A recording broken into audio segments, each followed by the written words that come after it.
ito yung breakfast natin. Good morning, guys. Ay ng pancake. Yan. Dito na.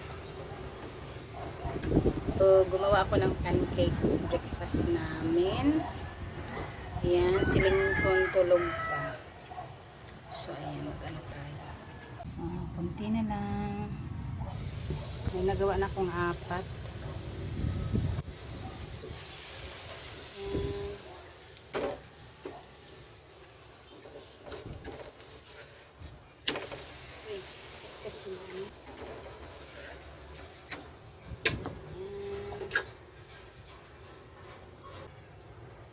Isa kalahati para madaling matapos.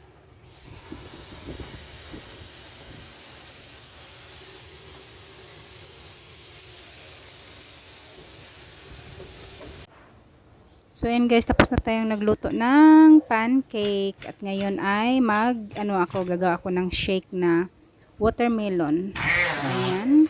Kahalahati ng isang watermelon na So, tinanggalan ko na yan ng mga buto.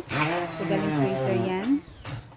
So, i-blend natin siya hanggang shake na siya. Watermelon shake. Tapos yan yung mango na na-dice ko na siya sa pag-slice. So, galing freezer din yan. So, 1 kilo kahapon. Tapos, tinanggal ko yung meat. Tapos, in-slice. So, ayan na. Isa din yan sa ihalo natin ng pang topping. Shake.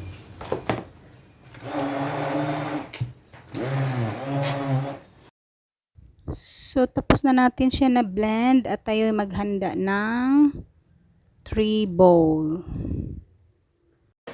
So now, maglagay tayo sa 3 bowls. Ayan, lagyan natin siya ng shake watermelon. So walang ice yan. Pure talaga yan siya na watermelon. Galing sa freezer. So ayan. So parang shake na siya. Tapos lagyan natin siya ng topping na diced na mango na galing freezer din.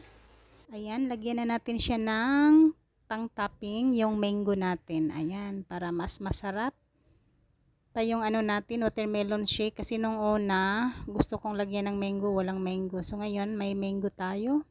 Ayan, para mas masarap. Ayan, sa napakainit na panahon. Yan, dagdagan natin konti yung kay Mister kasi gusto niya ng maraming mango. Kami rin ni Lincoln, gusto rin namin ng maraming mango. Kaya ayan. So yung natira natin na shake na watermelon, balik natin yan sa freezer para next na naman na kakainin natin. At ngayon ay maglagay tayo ng last. So yung kondensada. So minsan gusto ko yung evap. Mayroon kaming condense kasi yan mahilig si Mr. ilagay niya yan sa coffee niya. Ako naman mas mahilig ako sa evap na ilagay sa coffee. Mag-add na lang akong konti ng sugar. So ayan. Buksan natin kasi ayan yung pang natin topping.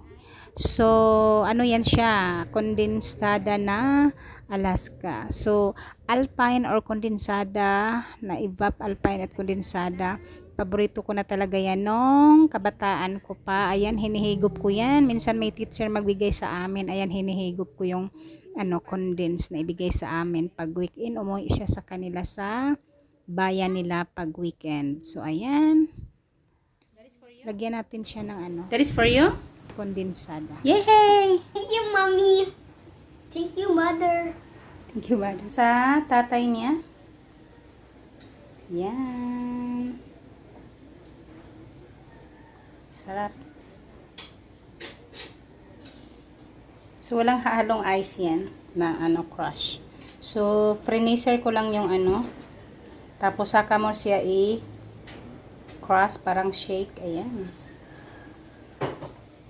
Mamang! Wow! It's yummy? So, nagsulat na ka din. So, ayan, 10 yan. Mamang, 2 pancake.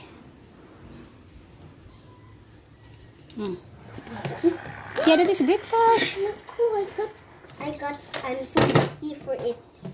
What? I'm so lucky for it. You're so lucky for it. Tingnan mo yung pen to. Magkuha ba dito? Ay, makuha pala. Tanggalin natin yan dong. Mamaya. Mama. So, ayan. Ito yung sa tatay.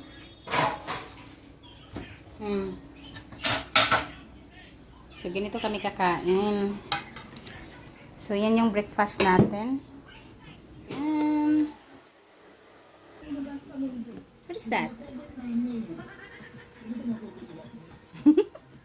So, pagbigay ko sa kanya, nanood pala siya ng video namin, niling ko na yung wala kayong mararating, yung funny video ng ano, guro na ginaya rin sa iba, ginaya rin namin yung boses.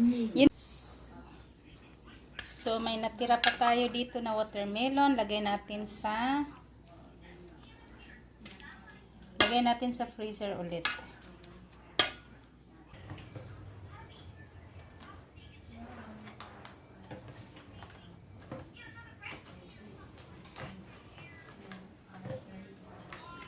So, ang natirang kondensada, transfer na natin sa jar kasi open na yung tin. So, ano na niya siya, bawal na siya, nakababad siya sa lata na open. Melt na yung ano natin. Sarap yan.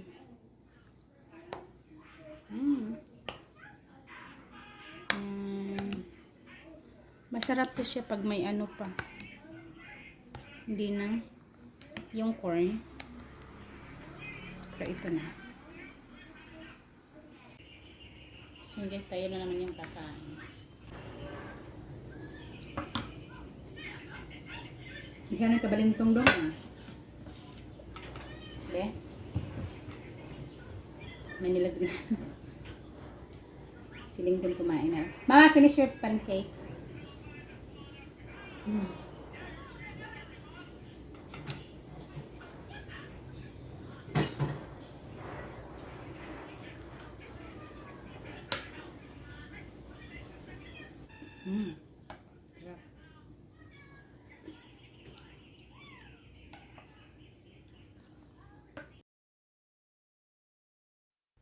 Thank you for watching, guys. See you in our next vlog. Bye!